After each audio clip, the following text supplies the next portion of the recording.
তোমার প্রতি অনুভূতি গল্পের তৃতীয় পার্ট। হাসপাতালের গেটে এসে দেখি একটা প্রাইভেট কার দাঁড়িয়ে আছে। গাড়িতে করে একটা বড় বাড়িতে নিয়ে যাওয়া হলো।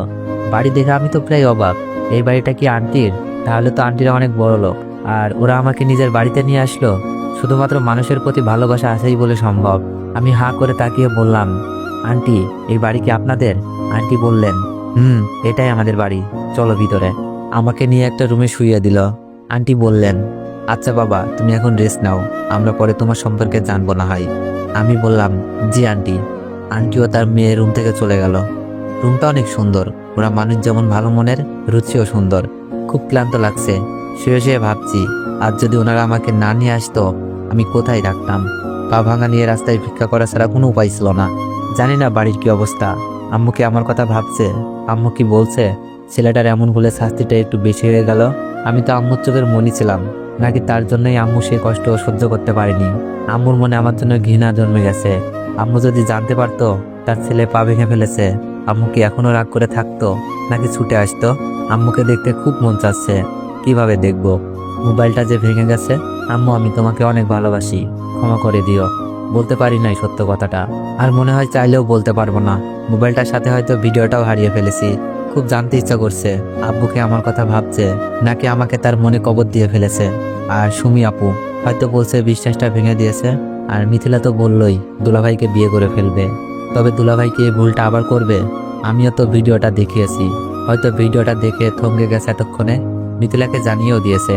ভাবি হয়তো এখনো নীরবে কাঁদছে, বলছে বিনা দোষে আজ আমি ঘর ছাড়া। আমার খবর নেওয়ার জন্য হয়তো মোবাইলে ফোন দিচ্ছে, কিন্তু ফোন বন্ধ পেয়ে হয়তো ভাবছে ছেলেটার কিছু হয়ে গেল নাকি।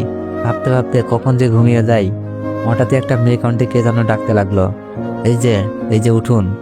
আমি চোখ বন্ধ রেখেই বললাম, কে? আমি রিমি। চোখ মেলেই দেখি আন্টির মেয়ে।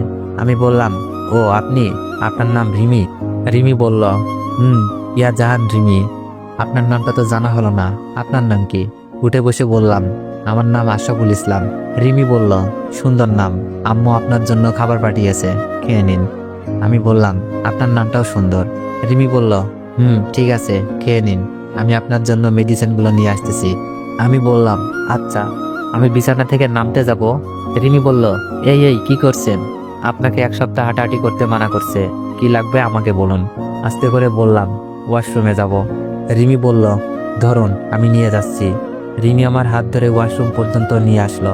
আমি ফ্রেশ হয়ে বের হয়ে দেখি রিমি দরজার সামনে দাঁড়িয়ে। রিমি বলল, ধরে আসুন। মেয়েটাকে যত দেখছি ততই অবাক হচ্ছি। শহরের মেয়ে আর এত ধনী ঘরের মেয়ে হয়েও মনে কোনো হিংসা নেই। বিছানায় বসে বললাম, আমার জন্য আপনাদের অনেক কষ্ট হচ্ছে। আমি আপনাদের এই ঋণ কখনোই শোধ করতে পারবো না। চোখের কোণে পানি আটকে গেল। রিমি বলল, ঋণের কথা বলে লজ্জা দিবেন না প্লিজ। আপনি আমার ভাইকে বাঁচিয়েছেন, আমরা আপনার ঋণ শোধ করতে পারবো না। আন্টি তার ছেলেকে নিয়ে এসে বলল, এটা তুমি কি বলছো বাবা? আমরা তো শুধুই আমাদের কর্তব্য পালন করছি। আমি বললাম, আসলে আন্টি, এই শহরে আমার কেউ ছিল না। বাসা থেকে বের করে দেওয়ার পর কোথায় যাব, এটাই ছিল আমার বড় চিন্তা। তার উপর যখন পা ভেঙে গেল, তখন তো রাস্তায় বসে ভিক্ষা করা ছাড়া কিছুই করার ছিল না। আপনারা আমাকে থাকার জন্য জায়গা দিলেন, আমার সেবা করছেন। বলতে বলতে চোখ বেয়ে পানি পড়ছিল। আন্টি আমার চোখের পানি মুছে দিয়ে বলল, কেঁদো না বাবা, জানি না তোমার সাথে কি হয়েছে। এখন খাবারটা খেয়ে মেডিসিন খেয়ে নাও, পরে শুনবো তোমাকে দেওয়া অপবাদের কথা। খাবারটা খেয়ে নিলাম। রিমি আমাকে মেডিসিন দেখিয়ে দিল। মেডিসিন খেয়ে নিলাম। পেটে অনেক ক্ষুধা ছিল। আন্টি চলে গেছে। রিমিকে বললাম, আচ্ছা একটা কথা বলবো। রিমি বলল, বলেন। আপনাদের বাসায় কে কে থাকে? আমি আসলে রিমির আব্বুর কথা জানতে চাচ্ছিলাম। রিমি বলল, আব্বু, আম্মু, আমি আর আমার ভাই, আর বিভিন্ন কাজের হেল্প করার জন্য কয়েকটা কাজের লোক। আমি বললাম, ও আচ্ছা, আপনার আব্বুকে দেখলাম না তো। রিমি বলল, আব্বু ব্যবসার কাজে বাইরে গেছে, আসতে 10-12 দিন লাগবে। আমি বললাম, আপনার আব্বু যদি দেখে আমাকে বাসায় তুলেছেন, রাগ করবেন না? রিমি বলল, না, কারণ আব্বু যখন শুনেছে আমার ভাইকে বাঁচাতে গিয়ে আপনার পা ভেঙে গেছে, আব্বু বলেছে আপনাকে বাঁচাতে যা করতে হবে তাই করার জন্য। রিমির কথা শুনে মনে হলো এই পরিবারের সবাই এক একটা রত্ন। রিমি বলল, আচ্ছা আপনি ঘুমান, পরে কথা হবে।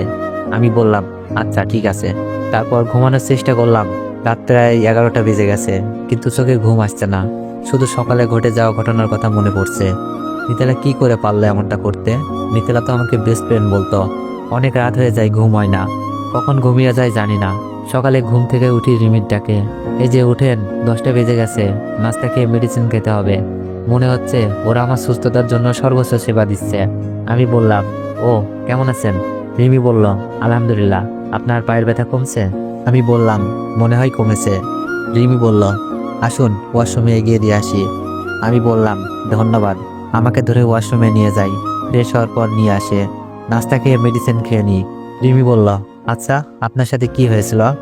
আমি বললাম, শুনতে চান? নিজেকে হয়তো কন্ট্রোল করতে পারবেন না, তাহলে শুনুন।